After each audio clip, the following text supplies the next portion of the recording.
선생님, 좋은 가을날입니다. 늘 건강하시길 바라옵니다. 큰 스님의 자취를 함께 찾아보는 시간이 너무 감사하고 소중합니다. 큰 스님의 수행과 삶의 행적을 살펴보면서 만나는 사찰들, 통영 비례사, 하동 상계사 등이 예전과 다르게 새롭게 다가옵니다. 지난 법문에서 큰 스님의 수루삼방을 찾으셨지만 한 번은 그냥 오셨다는 말씀을 하셨는데 우리 중생의 마음은 그렇지 않은 것 같습니다. 이번 큰 스님 이야기를 통해 새롭게 다가온 명찰들을 함께 순례하는 기회를 가져보면 어떨까 건의해봅니다. 남은 가을날도 평안함 속에서 뜻하시는 바 이루소서.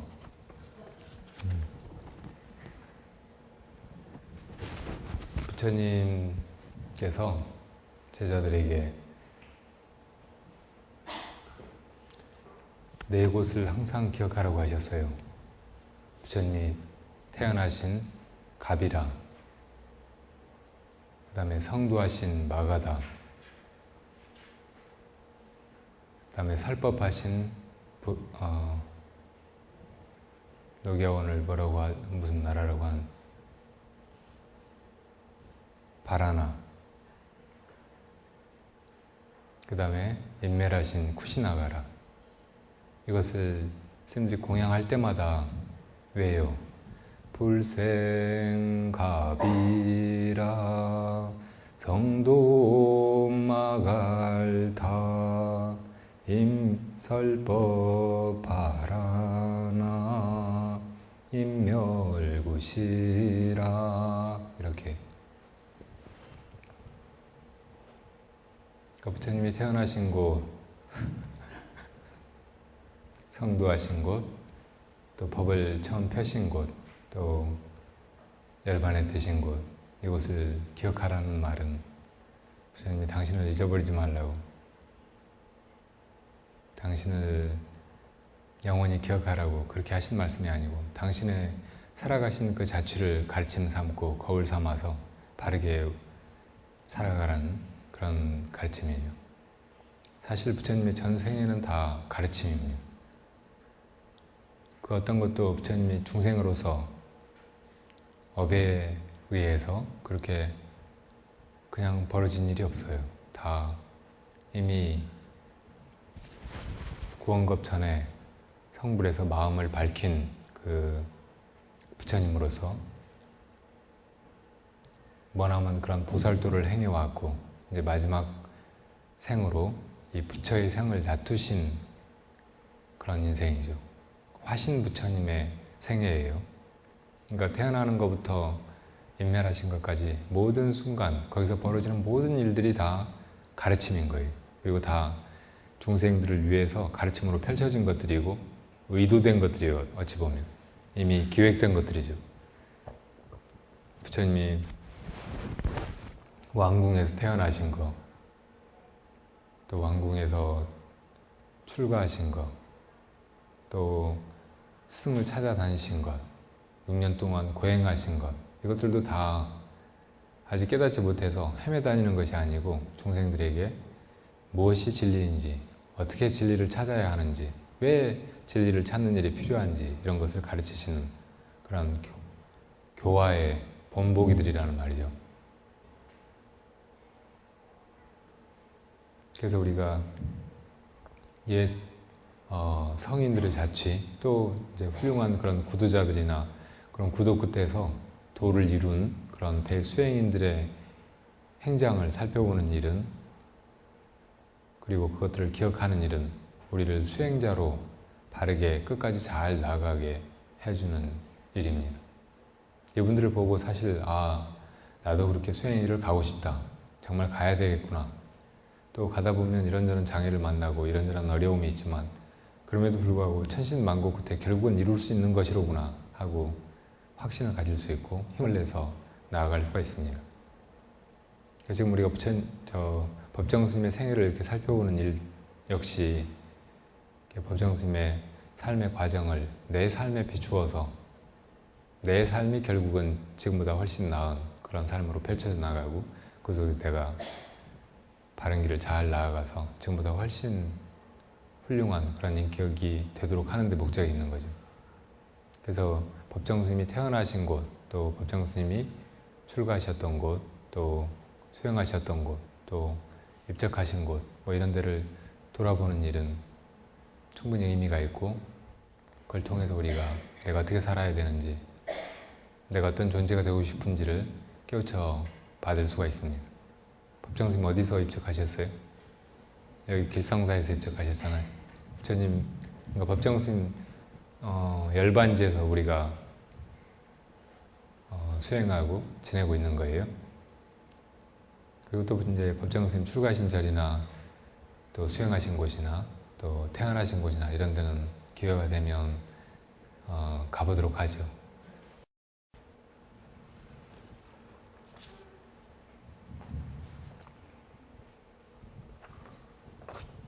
스님 좋은 가을날에 스님을 뵈니 상쾌함이 더합니다. 저를 보고 기분이 나아지신다고 하니까 저도 좋아요.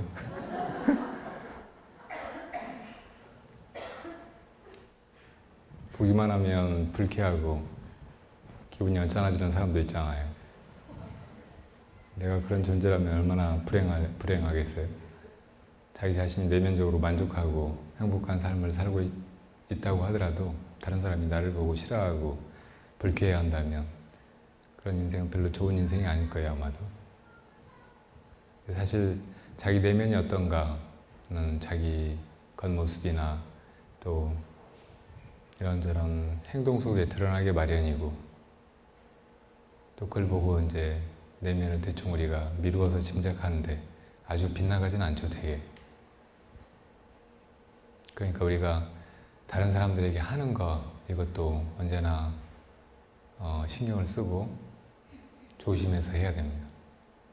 내가 다른 사람을 잘 대하고 좋은 말을 하고 바른 행을 하고 또 도움이 되는 그런 일들을 하면서 이렇게 살아가는 일이 어찌 보면은 내 안은 그렇지 않은데 겉으로만 그렇게 하는 것 같아서 위선인 것 같고 그럴 수 있지만, 사실 그렇게 다른 사람을 배려하고 위하면서 이렇게 선한 삶을 살다 보면 내 내면이 또 가꾸어져서 그렇게 맑고 선하게 변해가는 거예요.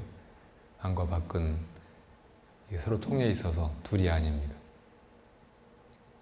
다른 사람들을 항상 귀찮고 또 의미 없는 그런 존재들이라고 생각하지 말고 나의 스승들이라고 생각하고 내 마음을 닦아가는 그런 좋은 도량의 도반들이라고 생각하고 살 수 있어야 할 것입니다.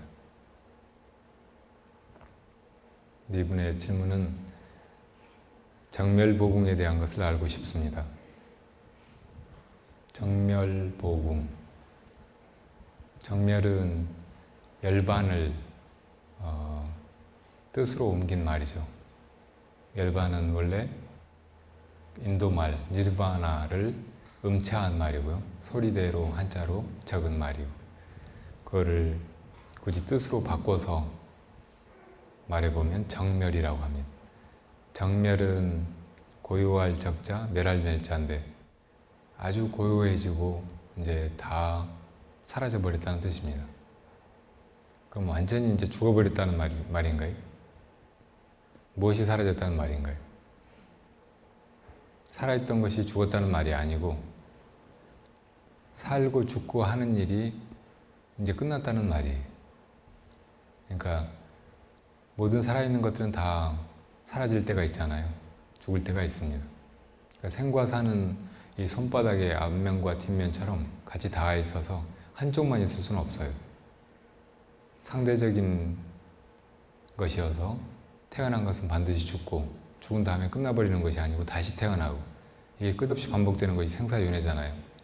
근데 이것이 완전히 사라져버려야 절대적인 그런 고요함, 절대적인 완전한 멸이 이제 그 바탕에 있다가 떠오르는 거죠. 그리고 그것은 절대적인 멸이기 때문에 더 이상 생이 없어요.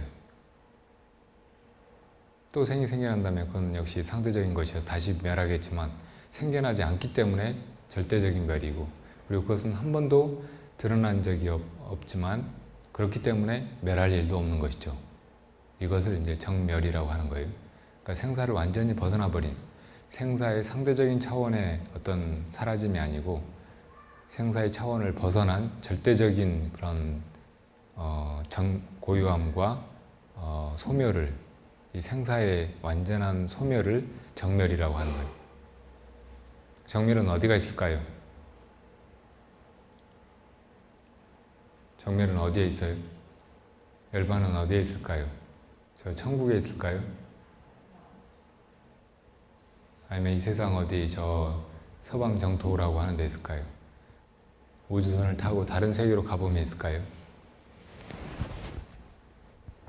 서방 정토 아미타 부처님의 극락세계에 태어난다고 하더라도 그곳에 정멸이 바로 있는 것은 아닙니다. 그곳에서 역시 아미타 부처님의 가르침을 받아서 수행해서 자기가 자기의 정멸을 자기 안에서 회복해야 돼요.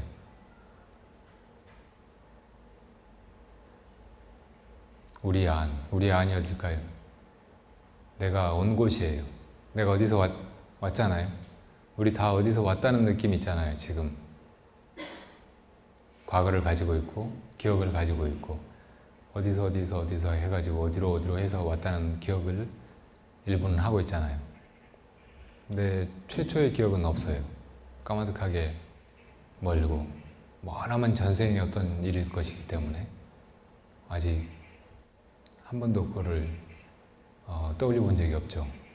근데 분명히 내가 출발했으니까 이 길을 걸어서 여기까지 온 거잖아요. 출발 없이 여기 오는 일이 어떻게 가능하겠어요? 그러니까 처음 이 생사의 머나먼 길을 떠나온 그 출발지가 있는 거예요. 그게 바로 정멸이고, 그것은 놀랍게도 어디 머나먼 다른 세계가 아니고 바로 내 안이라는 거예요, 내 안. 여기 꽃잎이 천장인 꽃이 있다고 해봐요. 그러면 그 꽃잎들이 다 그 중심에서 피어난 것이잖아요.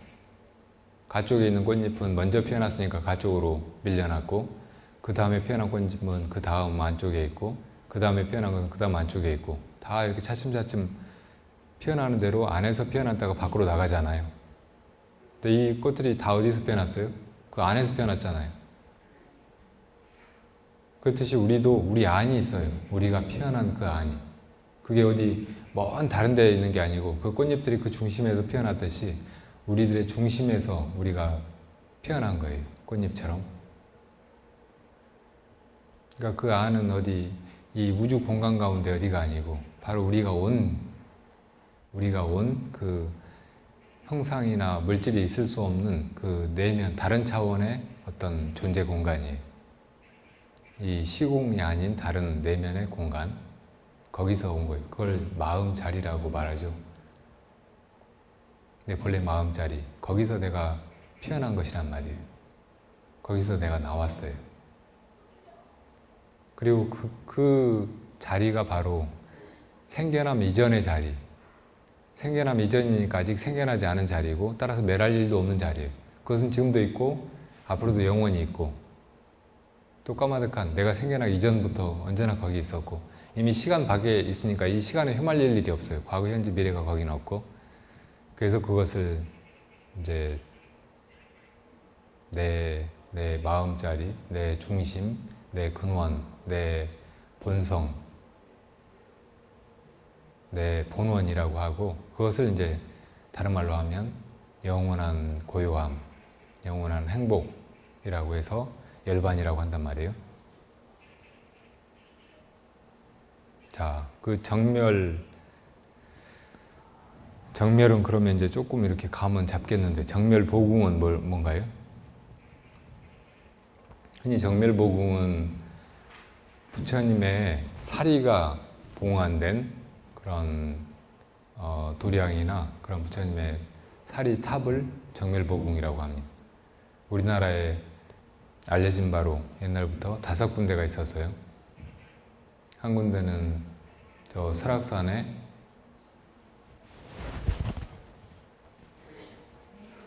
정멸보궁, 두 번째는 오대산의 정멸보궁, 오대산 중대에, 그 다음에 세 번째는 저 사자산 법풍사의 정멸보궁, 그 다음에 또 정암사의 정멸보궁, 그 다음에 저 통도사의 정멸보궁, 이렇게 5군데가 있어요. 근데 그 외에도 건봉사라는 저 휴전선 아래쪽에 있는 그 절에도 부처님 진신사리가 모셔져 있어요. 이런 데가 다 정멸보궁이죠. 사리라는 게 뭔가요? 이 육신이 멸해버려도, 그래서 다 불태워서 답이 한 끝에도 사라지지 않고 남는 그 구슬 같은 그 신비한 그런 그 알갱이를 사리라고 하잖아요. 그러니까 아까 정멸이라는 것이 불생불멸한 것이라고 했잖아요. 그러니까 이 인연 따라서 시간 속에 있는 것들은 다 생겨났다 사라지는데, 정멸은 그런 생멸이 없는 절대적인 세계의 그런 존재인데, 그것이 우리는 볼 수가 없잖아요. 만질 수도 없고 있다고 확인할 수도 없고. 그런데 부처님이 입적하시고 난 다음에, 혹은 고승들이 돌아가시고 난 다음에 다비를 해보면 거기서 이제 불에 타지 않는 그런 신비로운 그런 알맹이가 생기는 거예요. 그러니까 그게 어디 몸속에 있다가 생겨나는 것은 아니에요. 그래서 그것을 깨달은 진리, 그 마음자리에서 나오는 것이라고 믿어요. 왜 몸속에 있다가 불타고 난 다음에 살이나 뼈가 타버리고 나서 이제 남은 것이지, 그게 어디 있다가 그렇게 나타나느냐고 이상하게 생각할지 모르지만, 원래 사리가 나온 다음에 그 사리를 옛날에 큰 스님들이 손에 들고 선정에 들면 이제 정말 그 깨달음의 자리에서 나온 법신사리와 이 몸에서 나온 그런 색신사리로 나눠졌대요. 그래서 색신사리는 다 녹아버리고 법신사리만 손에 남았다는 거예요. 근데 그렇게 할 수 없을 때는 아주 독특한 방법으로 그 사리를 받아요. 그 다비를 하기 전에 땅에다가 동서남북 그리고 가운데 구덩이를 파고 거기다가 항아리를 묻어요. 항아리 속에다 물을 채우고 그 항아리 뚜껑을 닫기 전에 한지로 한번 덮고, 그 다음에 이제 뚜껑을 닫고 그 위에다가 흙을 덮어요. 그리고 이제 평탄하게 땅을 고른 다음에 거기다가 장작을 쌓고 다비를 하는 거예요. 그러면 이제 다 타서 이렇게 몸에 뼈만 남고, 그런 다음에 그 뼈에서 사리를 찾는 게 아니고 땅속에 묻었던 그 항아리에서 사리를 찾는 거예요. 그러면 신기하게도 그 항아리 물속에 사리가 맺혀 남는데요. 그런 방법으로 저 백양사에서는 사리를 찾아요, 지금도. 얼마 전에 돌아가신 서홍 스님 사리가 그런 식으로 해서 2과가 나왔어요. 그리고 그 전에 서홍 스님 은사 스님이었던 분의 사리는 8과가 나왔어요. 그리고 서홍 스님의 사리는 4과가 나왔고, 그런데 그렇게 찾은 사리가 4과고, 그 다음에 뼈에서 이렇게 찾은 사리는 500과가 넘었어요. 서홍 스님의 경우에. 그러니까 정말 그렇게 진짜 사리는 그렇게 물속에 맺힐 정도로 그렇게 그냥 눈에 보이는 이 육신 속에서 어떻게 얻어지는 것이 아니라는 말이에요. 어쨌든 부처님의 사리도 다 그렇게 부처님의 무상정등정각에서 나온, 거기서 응화한 그런 결정체이기 때문에 그것이 부처님과 다름없는 그런 신앙의 대상이 되죠. 금강경에도 이 색신으로 나를 보려고 하거나 내 음성으로 나를 들으려고 하는 사람은 나를 보지 못한다. 이런 사람들은 바르지 않은 법을 행하는 사람이라, 그거 이제 부처님께서 말씀하시죠. 바른 법을 행하는 사람, 나를 진심으로 보려고 하는 사람들은 어떻게 봐야 되는가? 이 모습이 공하다는 것을 보아야, 이 모습이 모습 아니라는 것을 보아야 비로소 나를 본다, 이렇게 말씀하셨잖아요. 그러니까 이 모습들은 다 무상한 것이고, 이 모습이 모습인 것을 알아차리는 그 반야, 이것의 본체가 진짜 이제 부처님인 거예요. 그것이 이제 굳이 이 현상계의 모습으로 나타난다면 사리와 같은 것이고, 그래서 그것을 이제 마치 부처님처럼 모시고 거기에 이제 귀의심을 내고 하는 게 이제 정멸복음이에요. 그러니까 우리가 정멸복음을 참배할 때는 정말 살아계시는 부처님을 뵙는 것처럼, 또 부처님이란 이 눈에 보이는 육신이나 무상한 물질이 아니고 그것들이 공하다는 것을 알아차리는 이 반야의 본체라는 것을 알고, 그리고 그것이 바로 내 중심에 있다는 것을 알고 참배해야 할 것입니다. 쌀쌀해지는 날씨에 건강하십시오. 날씨가 쌀쌀해지면 건강을 잃기도 하는 것은 덧없는 육신이고, 사람의 그 본체, 진짜 참 마음, 이것은 날씨하고 아무 관계가 없겠죠. 날씨가 춥지 그게 춥겠어요? 추위를 알 뿐이지. 두 번째 질문은, 스님께서는 어른 스님의 책 중에 어떤 것을 가장 좋아하시나요? 또 좋아하시는 글은요? 남의 취향을 왜 물어보시나?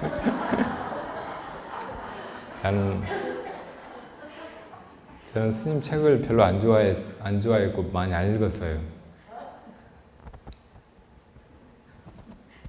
이상한 말 같아요? 제가 중학교 때인가 무소유를 처음 봤을 때는 정말 감동하고 좋았어요. 나도 수행자가 되고 싶다. 나도 이 스님을 꼭 만나보고 싶고 할 수 있다면 제자가 되고 싶다. 이런 생각을 했었어요. 근데 나중에 다른 책들 보니까 거의 비슷비슷한 그런 말씀이시고, 계속 이렇게 이제 이런 글들만 볼 처지가 아니고 이제 수행해야 되겠다. 수행해서 스님과 같은 그런 내면 세계에 이루고 스님과 같은 그런 존재가 되어야 되겠다. 이렇게 생각하면서 이제 스님 책을 거의 잘 안 본 것 같아요. 나중에서 이제 조금씩 이렇게 봐요. 지금 여러분들하고 같이 법정 스님 생애를 더듬어가면서 조금씩 보고 있어요.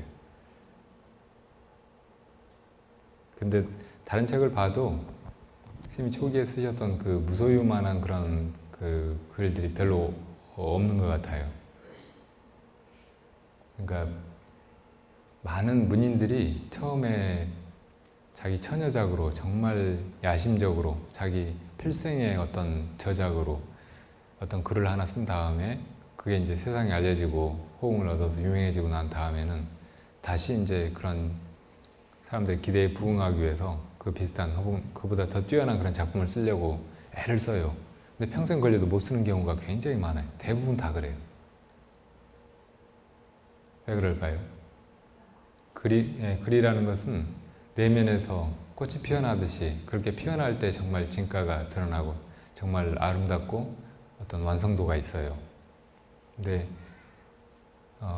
다른 사람들의 시선을 생각하고 또 어떤 의도에 의해서 쓰게 되면은 처음만큼 그렇게 순수한 빛이 잘 안 나타나요. 스님도 물론 당신이 이제 내키면 쓰고 내키시지 않으면 안 쓰시고 그랬지만 많은 사람들이 항상 목말라하고 더 가르침을 청하고 법문을 청하고 또 새 책이 안 나오나 기다리고 막 하니까 또 출판사나 신문사 같은 데서 스님께 글을 청탁하고 계속 써달라고 조르고 막 하니까 거기 맞춰서 써주신 글들이 없을 수가 없었겠죠. 나중에는 계속 이제 그렇게 거기 맞춰서 이렇게 실제로 글을 쓰시기도 하고 그러다 보니까 그 글들이 조금씩 이제 물론 이제 그 의미도 깊고 처음 글들과 다를 바 없이 다 순수하고 진실하고 좋은 글들이긴 한데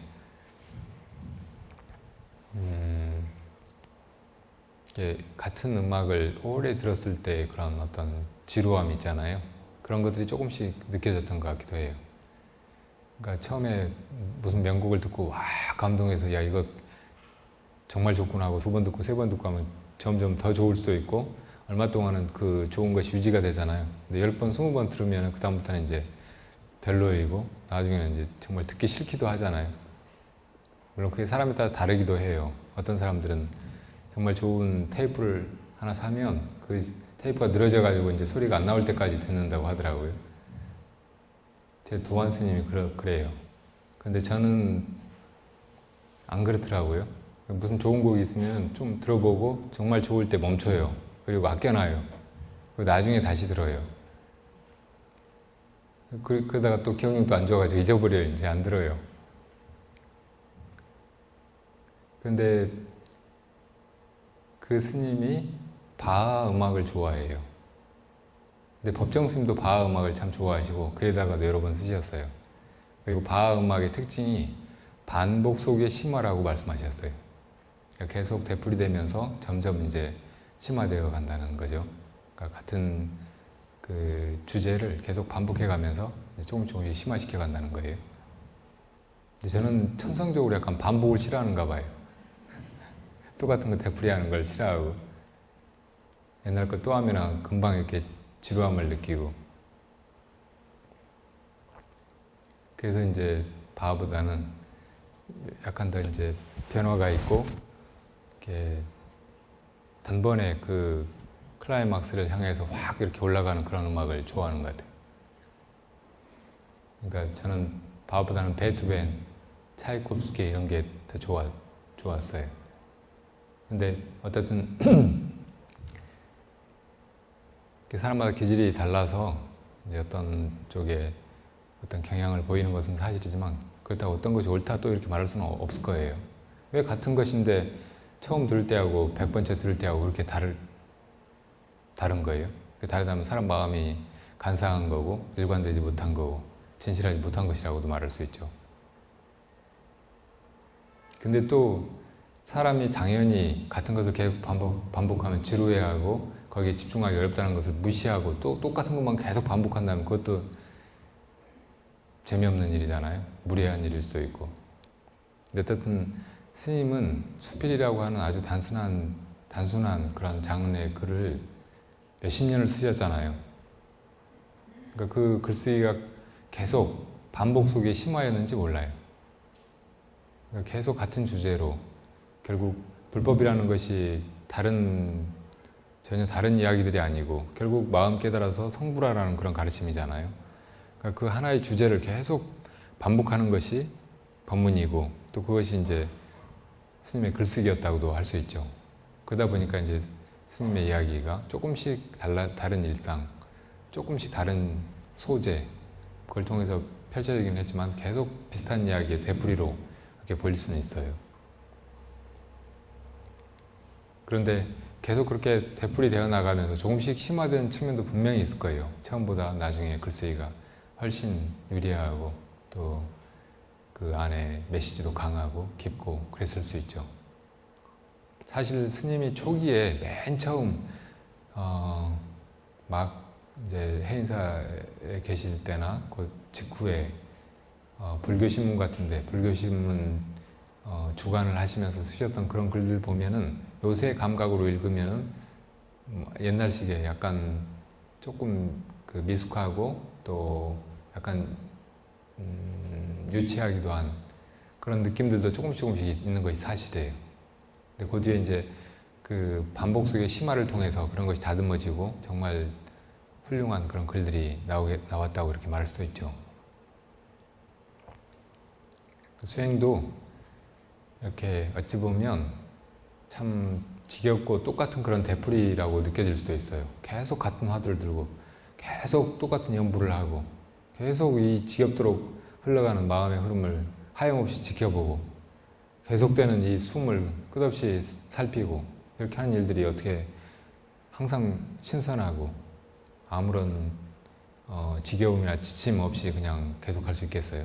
그러니까 그것들이 항상 새롭게 시작하는 마음, 재출가하는 마음, 또 처음에 순수하고 이렇게 진실한 그런 마음으로 해나가는 그런 자세가 필요해요. 그런 마음 역시 이렇게 어떤 순수한 각성력 이거 없이는 되지가 않는 일이고 또 상당한 인내력이라든지 또 어려움을 참는 그런 마음 이런 걸 통해서 극복해 가야 되는 것이에요. 우리가 일상 속에서도 권태를 느끼거나 지겨워하거나 이렇게 하는 것이 내 안에 나태함이 있어서 그래요. 실제로 바깥에 어떤 것이 나한테 지겨움을 주는 것이 아니고, 아유 이놈의 남편하고 30년이나 살았더니 지겨워 죽겠다고 생각할지 모르지만 남편은 한순간도 그 사람으로 있었던 게 아니에요. 끊임없이 달라져가고 끊임없이 늙어가고 있잖아요. 끊임없이 또 이제 내면적으로 깊어져 가고도 있잖아요. 그런데 그런 사람을 왜 같은 사람으로 생각하면서 지겨워하는 거예요? 내 눈이 낡아 있는 거예요. 내 눈이 그렇게 고정된 틀로 선입견을 가지고 그 사람을 보니까 어제 그 사람, 그제 그 사람, 10년 전에 그 사람이라고 똑같은 사람이라고만 생각하는 거죠. 새로워져야 될 것은 내 눈이에요. 매일매일 달라져가는 그 사람을 왜 매일매일 다른 사람으로 못 보는 거예요? 내 눈을 그렇게 새롭게 밝혀가면 모든 것들이 다 항상 새롭게 보이고 권태라든지 또 지루함 이런 걸 떨칠 수가 있습니다. 그러니까 모든 걸 그렇게 새롭게 보는 그 마음, 이것은 나태함을 떨치는 용맹심이나 또 존재의 본성을 꿰뚫어 보는 그런 반야의 힘이기도 해요. 그러니까 수행하는 사람에게는 이렇게 지루한 것을 지루해하지 않고 반복하는 그런 용맹심과, 그리고 실제로 모든 존재가 무상하게 변해가는 것을 있는 그대로 무상하게 살필 수 있는 그런 지혜의 힘이 같이 필요한 것이죠.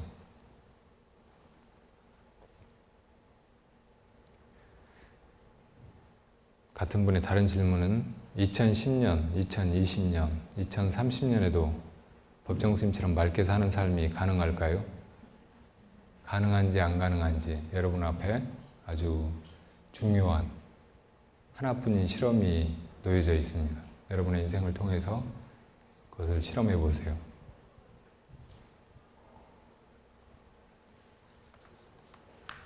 법정스님의 일생을 법정스님 자신이 우리들에게 말씀하신다면 한 구절로 요약해서 뭐라고 말씀하실까요? 너 누구냐? 너답게 살아.